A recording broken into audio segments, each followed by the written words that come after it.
Guys म चाहिँ घिउ बनाउँदैछु है आज। बिरामी मान्छे दुध ल्याएर खानुपर्छ भन्थ्यो, क्याल्सियम कम भयो भनेर। अनि त्यसको तर छुट्याएर आएको अलिअलि यसमा। अनि यसो घिउ बनाउनलाई ट्राई गर्दैछु, हुन्छ हुँदैन हुन्छ कि अरे अलिअलि भएको जस्तो पनि छ। यो हुँदो रहेछ गाइजी, यो हुँदो रहेछ है गाइज।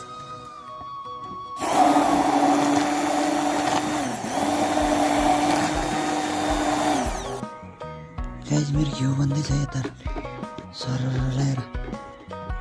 ए दामी।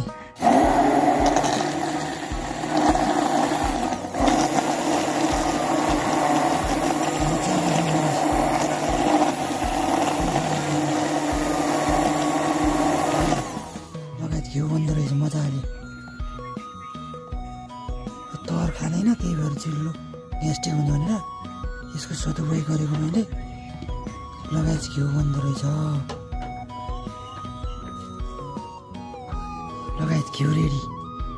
घिउ निक्ल्यो, कस्तो हुँदो रहेछ हेरौँ न। के भएको छैन एक ठाउँ यस्तै हो के? यो त लेदी लेदी भयो, भएकै छैन। चिसो पानी हाल्नुपर्छ अलि। चिसो पानी ल्याउँदा खै घिउ त रेडी भयो। तातो भएर बटर रेडी। फाइनली गाइज घिउ रेडी।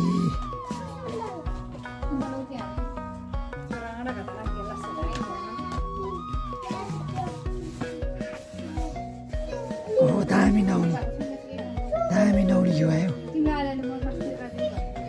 फाइनली गाइज नहुने घिउ आउँदो रहेछ यसरी। दामी घिउ आयो, घिउ बन्दो रहेछ गाइज।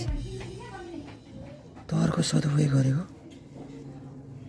घिउ पनि आयो। यति भइ नै आयो, जम्मा 2-3-4 दिनको यति राखेको मैले तर मात्र।